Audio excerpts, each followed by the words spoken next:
Hello, Frugal Force. This is Captain Frugal reporting for duty, and today I'm going to be talking about Captain Marvel number 8, or if you are a purist that's been reading since the very beginning, Legacy issue number 142. And I'm one of those that have been reading Captain Marvel right from the very start. So please keep that in mind while I'm talking about this, before you just go off on the, oh, he's a hater, he hates women bandwagon.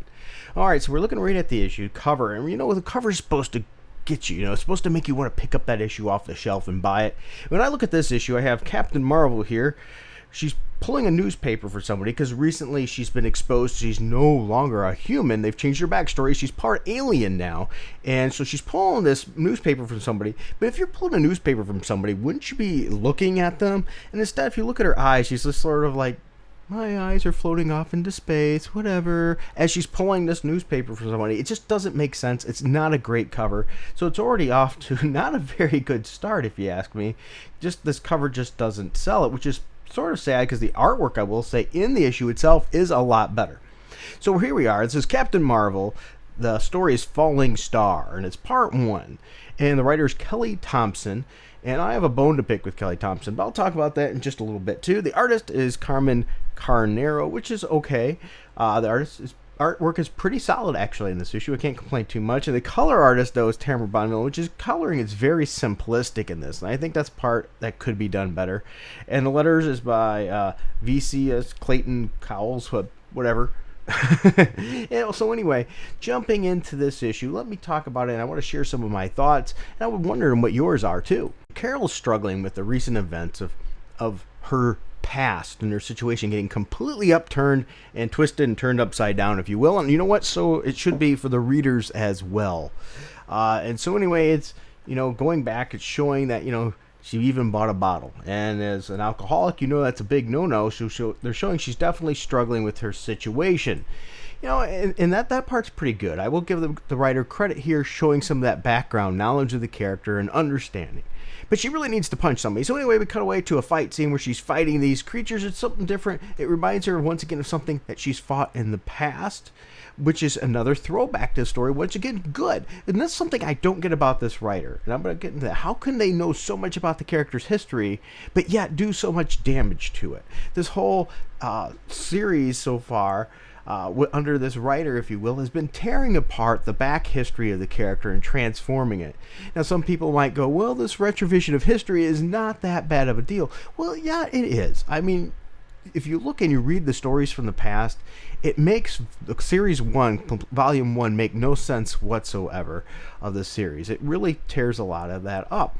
And another major problem I have with this issue is that, how do I put this nicely? It seems like this writer has done all this revisionist history of the past just to set up a story that she wants. That's damaging a character. I guess maybe it's an opinion. I'd love to know your opinion, so please leave this in the comments too. Should a writer be able to change the past just to write a story for today, or should that be out of bounds? They have to write within the confounds that they're given, with the confines, the constraints of that, if you will, right within what's already there. And that's what I think. I think we've been losing that in the television series with like DC things a lot as well. I think that's signs of a poor writer. They don't really care about the history of the character. They're going to change it and modify it any way they feel like it to make their story. And I don't like that. That's really a disservice, if you think about it, to the character and their rich, long history. And that's one of the problems that this character, Carol Danvers, has suffered over the years.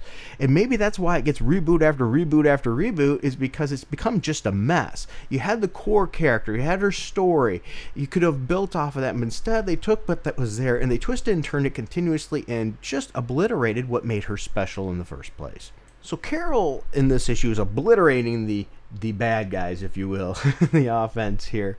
And then something happens. She gets a nosebleed and she pretty much passes out. Now they're telling us too, there's something going on. There's something wrong with Carol, or something within these events that's causing Carol to have a problem.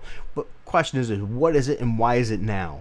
And what is is there a coincidence here with what she's fighting? Because she finds out within these ships, if you will, there are Kree soldiers.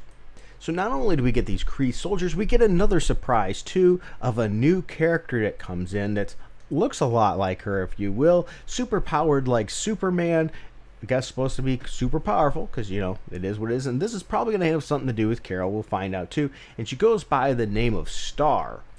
Now, another thing I'm going to give this story credit for, which we haven't seen in a while, because it's always been Carol Danvers is the most powerful, best everything. You know, the Earth's mightiest hero, which they even mention in this issue too, which is not true. Anyway, we're seeing a character with some flaws, so that's nice to see again. We're seeing this character is more of a human. So anyway, she passed out and she was falling down. It was up to Spider-Woman to save the day and save her, which was great. So we have some new characters introduced. We have a character now, Captain Marvel, that is starting to show problems here of what the heck is going on. That makes it interesting. But ultimately, I just can't seem to get over the disservice that this writer is doing to the character by completely throwing away the character's history.